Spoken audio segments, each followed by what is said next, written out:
Oh, hello everybody in Year 1. It's really lovely to be with you again. I'm going to introduce the writing activity for this week, which is going to be retelling a fairy tale.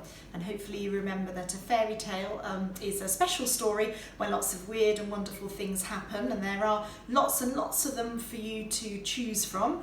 I'm going to pick my favourite fairy tale, which is Goldilocks and the Three Bears.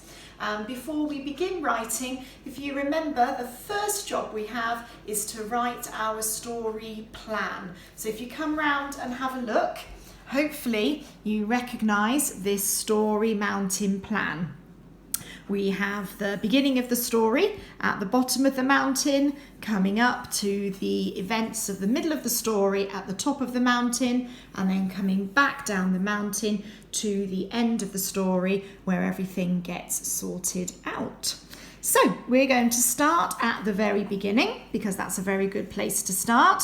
And the beginning of the story introduces the setting and it introduces some of the characters. So I'm going to draw the cottage, which is where the three bears live. So you have to bear with me.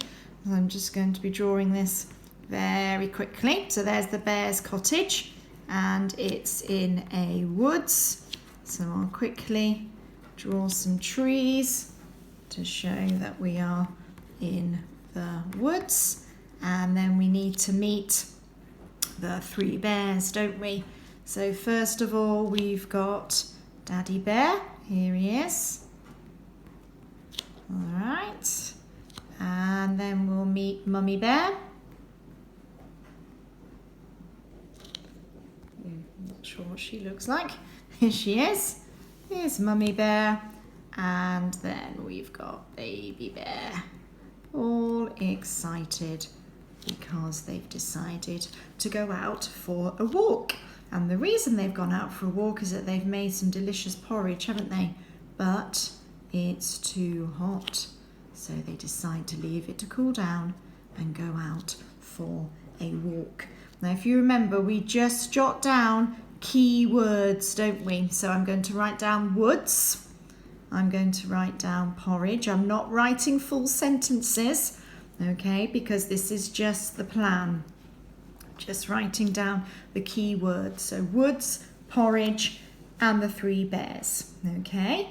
So we're going to move up the story mountain now and come to the middle part of the story, which is where all the exciting events happen.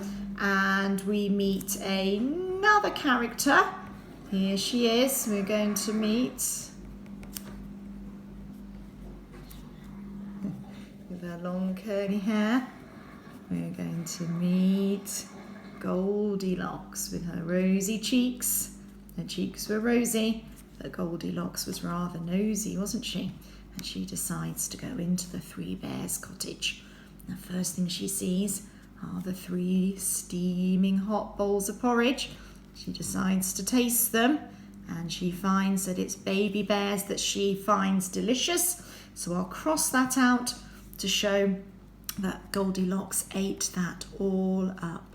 So these are the bowls of porridge. Okay, then Goldilocks moves into the living room, doesn't she? And she sees Daddy Bear's big chair. She sees Mummy Bear's middle-sized chair. And she sees Baby Bear's tiny chair. And she tries them all, but when she sits in Baby Bear's chair, it gets broken. So I'm going to cross that out to show it's broken. And I'm going to write that those are the chairs.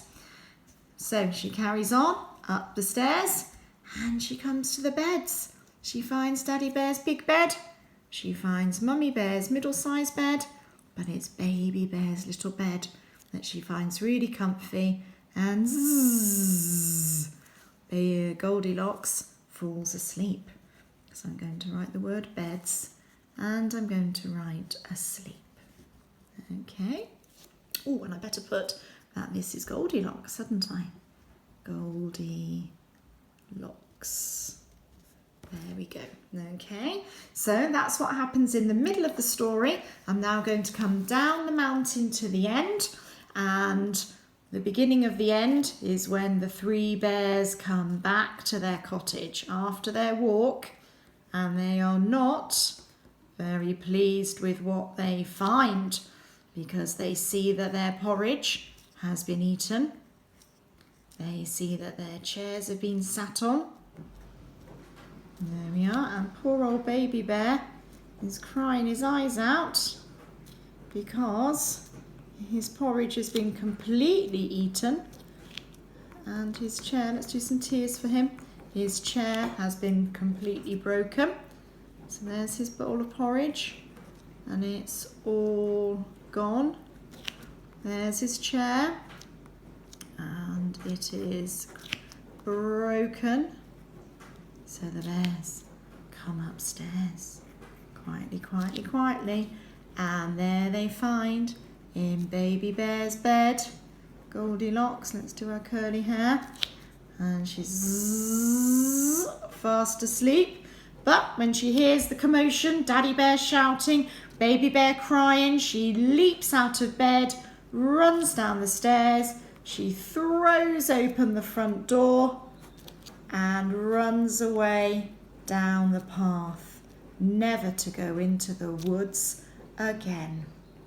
And that's the end of the story. Now, just before we finish, you might just want to add some really good story vocabulary. So I'm going to use the story phrase that all fairy tales start with, which is once upon a time.